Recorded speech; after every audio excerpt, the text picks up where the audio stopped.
My dear ones, have you ever wondered what might be hidden in a moment of despair? Have you ever thought about how a single detail can change the course of an entire life? Today, we're going to hear the story of a pregnant woman who fell into a coma after an accident, and what the nurse found in her pocket changed everything. And you, have you ever had an experience where something unexpected made all the difference? Tell me in the comments, I'd love to hear your story. And don't forget to subscribe to our channel. We're just getting started here on YouTube and we need your support. Now, let's dive into this moving story. Emily Hart, a young nurse with gentle eyes and a voice like a warm blanket, moved through that silence like someone who belonged there. Her scrubs were always a little wrinkled, her badge slightly crooked, but she was the heartbeat of her floor. For Emily, this wasn't just a job. This was where life happened in all its raw, painful, beautiful forms. She never expected that one quiet night would change everything. The shrill scream of an ambulance shattered the calm. Inside were two victims of a horrific car accident. The driver, a young man, was gone. The passenger, barely clinging to life, was a girl around Emily's age. Her name was Grace. She had long dark hair, a face still soft despite the bruises, and a stillness that hurt to witness. The team rushed to stabilize her. Machines beeped frantically. Orders were shouted. But Emily didn't move like the others. She stayed, steady and present, like an anchor. There was something about Grace. Over the next few days, Emily found herself at Grace's bedside during breaks. After shifts, whispering stories and weather updates into the void. "You're safe now," she would say, brushing a strand of hair from Grace's forehead. "You're not alone." Then came the surprise. A routine scan revealed something extraordinary. Grace was pregnant. The news rippled through the hospital like lightning. A young woman, comatose, carrying life inside her, felt like a miracle wrapped in a mystery. Who was the father? How had no one known? Later, DNA confirmed what many suspected. Her boyfriend, the boy who hadn't survived, was the father. As the pregnancy progressed, Emily became more than a nurse. She became Grace's guardian in every way that mattered. She held the ultrasound photos, played music near Grace's bed, and whispered about the baby. "He's strong," she would say, "just like you." And in those quiet moments, between beeps and sighs, something unexpected happened. Emily fell in love, not romantically, not in a way she could explain, but in a soul-deep way that made her fiercely protective of both Grace and the unborn child. No one else understood, but she didn't need them to. Emily believed Grace could hear her. She believed the baby could feel the warmth of their bond. She believed that love, pure, patient, and unwavering, could change everything. And she was right. One morning, as snow gently fell outside the hospital window, Grace opened her eyes. Grace's eyes fluttered open like they were unsure if the world still existed. For a second, there was silence. Not the usual hospital hush, but the kind that holds its breath.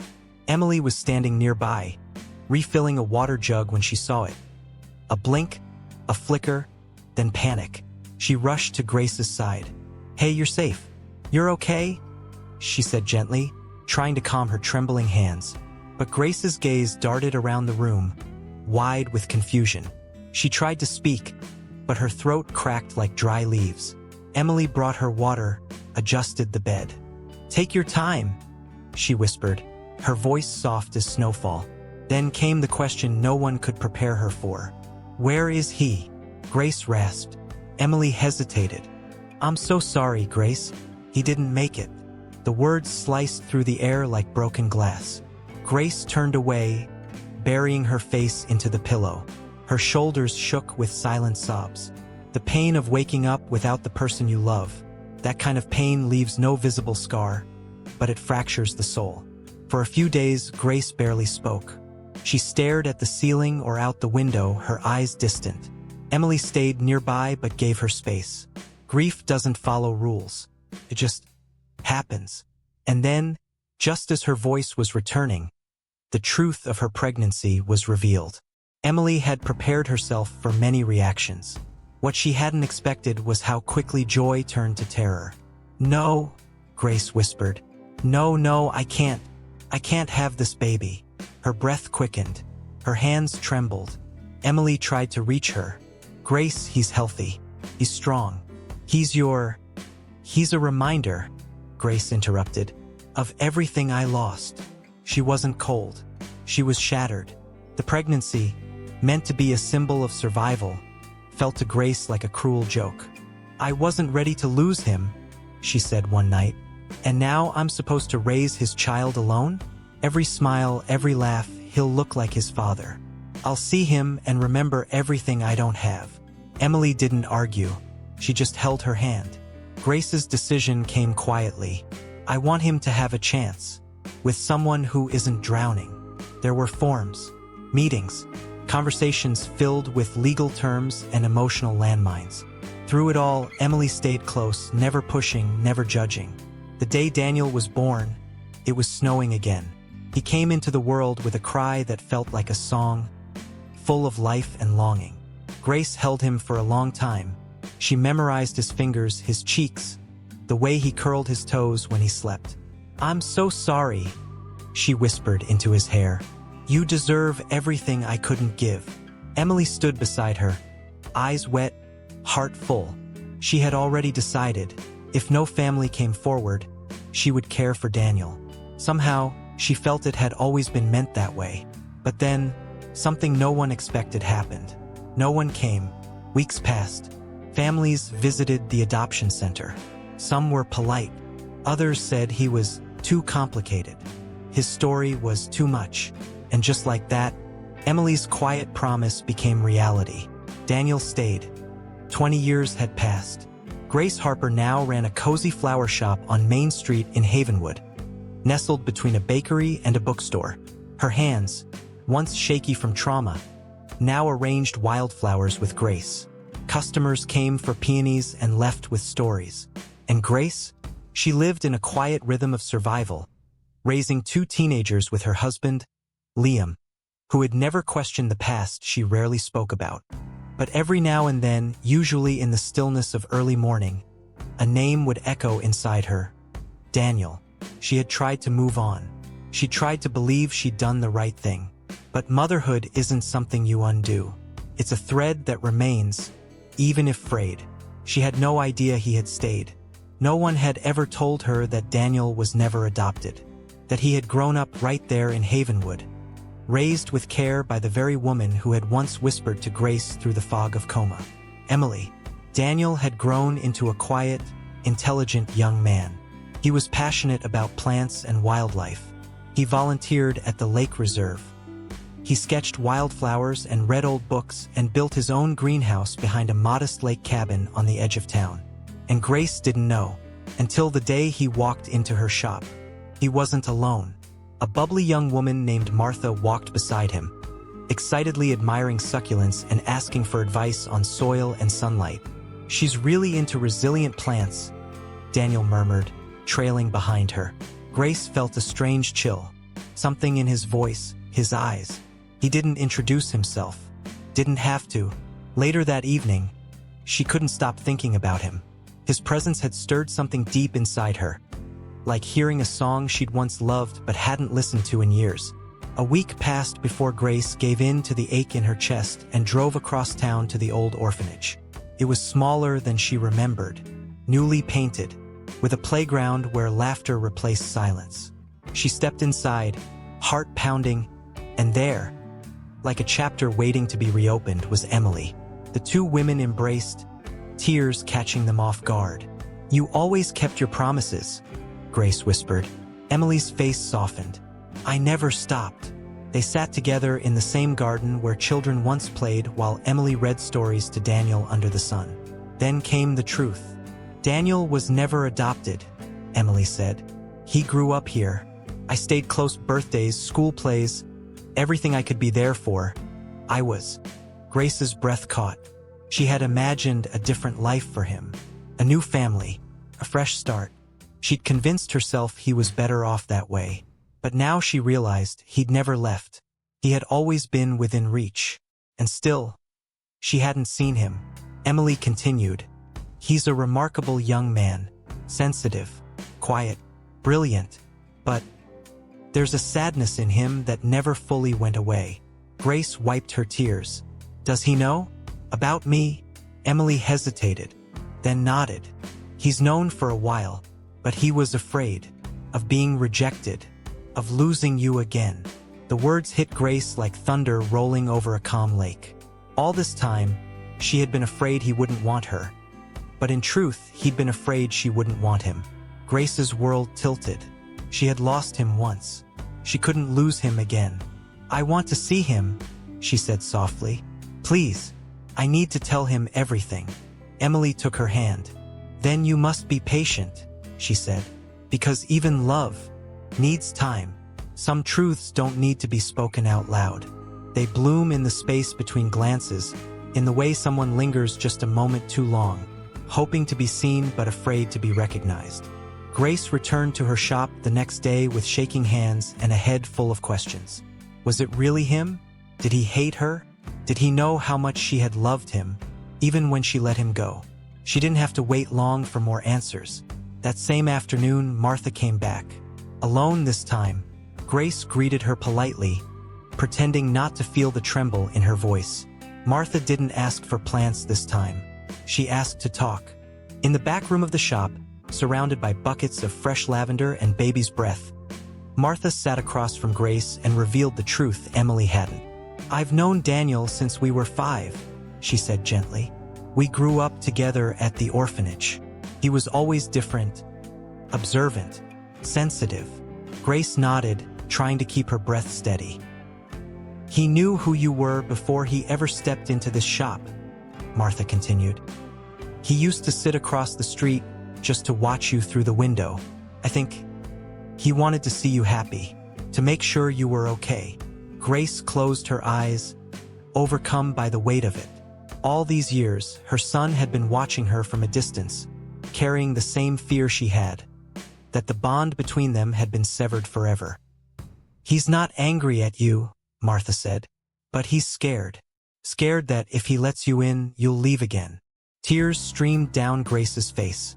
I never wanted to leave him. I didn't know how to stay. Martha reached across the table and took her hand. Then show him you're still here. Later that evening, Grace sat on her back porch, holding the only photo she had of Daniel as a baby. She stared into the eyes of the infant she once cradled and whispered to the wind, I'm sorry, I should have stayed. The next morning, she returned to the orphanage. Emily was waiting with a small envelope. Inside, a hand-drawn card from years ago. A child's handwriting sprawled across the page. Dear Miss Emily, if I had a mom like you, I'd never feel alone. Love, Daniel. Grace wept, not just for Daniel, but for herself. For the years lost, for the birthdays missed, for the hugs she never gave, for the nights he cried and she wasn't there. But mourning wasn't enough. Healing had to come next. Emily made the call. Daniel agreed to meet. He's nervous, Emily said, but he said yes.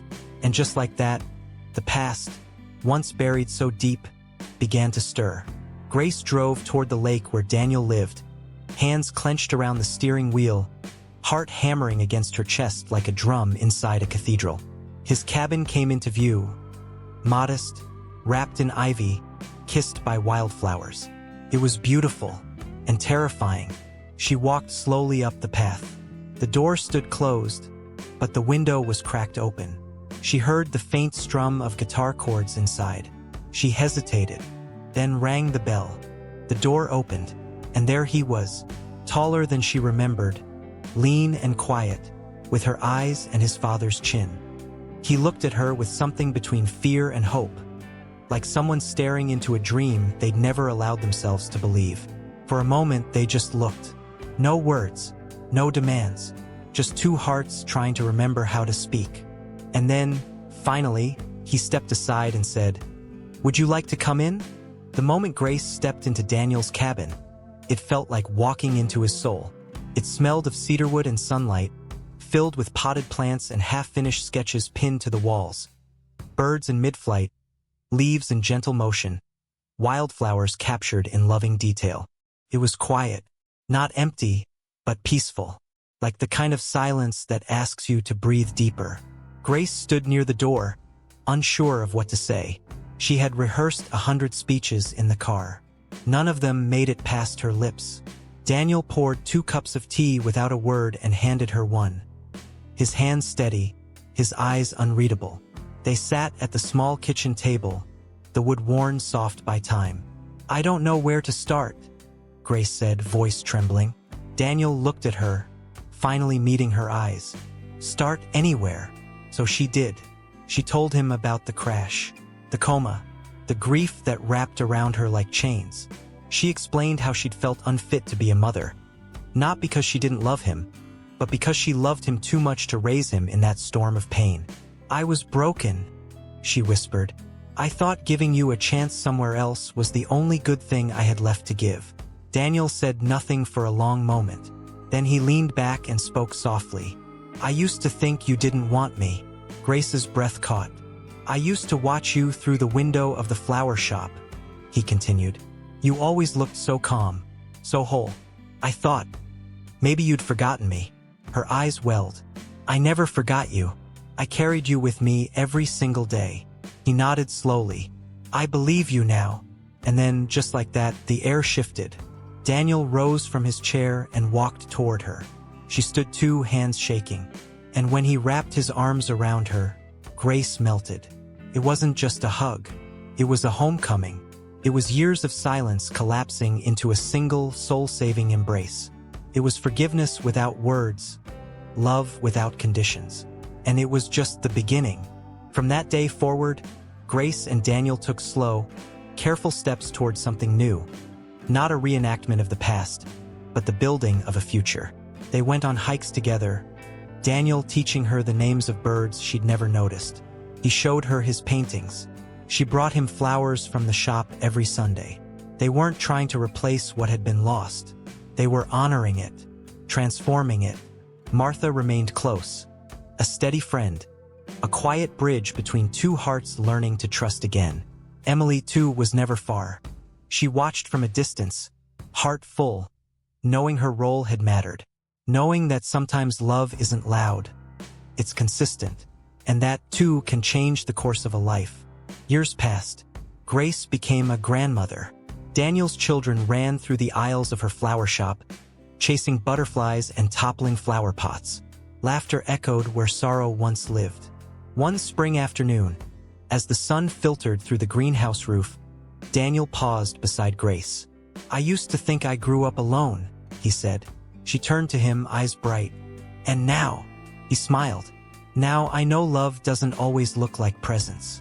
Sometimes it looks like returning, like staying after all." Grace reached for his hand. "And I'm not going anywhere ever again, because some love stories don't begin with romance. Some begin with loss, with fear, with second chances that feel like first ones. And the most beautiful ones? They bloom in silence, stretch through time, and finally, when the moment is right, embrace you back."